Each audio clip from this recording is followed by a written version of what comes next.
Ne reliez plus vos faces à la main. Je vois beaucoup trop de personnes pour relier ces deux faces qui vont faire une extrusion, puis une autre extrusion suivie d'une rotation, puis une autre extrusion suivie d'une rotation, etc., etc. Catastrophique. Je vois d'autres personnes qui essaient de travailler de manière un petit peu plus clean, mais c'est pas la bonne méthode, avec une extrusion ici, le positionnement par exemple du curseur 3D juste là, avec Shift S, Cursor Selected. Ils passent ensuite en vue de côté, ils sélectionnent tout ceci, ils prennent le spin, ils font une rotation comme ça, ils réextrudent. Ah, manque de peau, on n'est pas aligné, on recommence. C'est pas du tout la bonne méthode. On a un outil qui permet de vous faire ça en un seul clic et qui possède plein d'options ultra chouettes. Comment ça marche? J'ai juste à sélectionner les deux faces que je veux relier. Je fais un clic droit, Bridge Faces. Et là, juste derrière moi, vous avez ceci.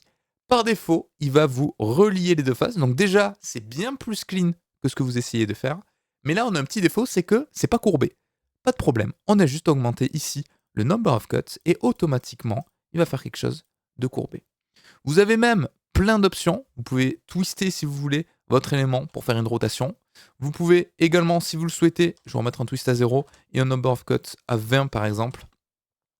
Vous pouvez, si vous le souhaitez, changer ici la smoothness qui va changer l'intensité de courbure de votre élément. Donc si vous faites une sorte de câble ou autre, vous pouvez changer ça. Vous avez même le profile factor si jamais vous voulez changer la forme de votre élément. Et ceci, vous pouvez même le driver par rapport à un profile shape, donc changer de smooth à sphere. Et vous voyez que là de suite, on a un impact encore différent.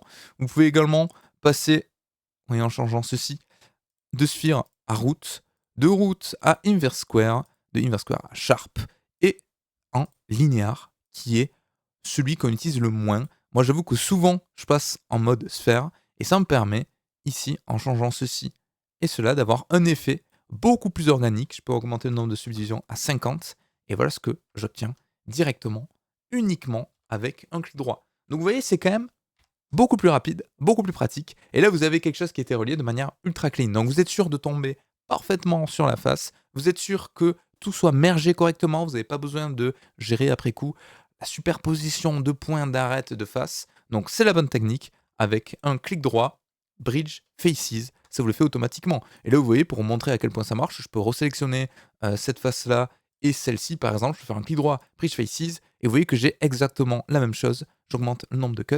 Donc très facilement, je pourrais obtenir quelque chose qui ressemble, hop là, à ceci. Et faire la même chose à la main, ça aurait été une tannée. Donc j'espère que cette petite astuce vous aura plu. N'hésitez pas à me dire en commentaire si vous avez besoin d'autres astuces bien spécifiques, des opérations sur lesquelles vous êtes bloqué, vous cherchez quelque chose de beaucoup plus optimisé. Je vais essayer de faire des vidéos sur plein de petits sujets comme ça. Et je vous dis à très très vite pour une prochaine vidéo sur Blender. Ciao tout le monde!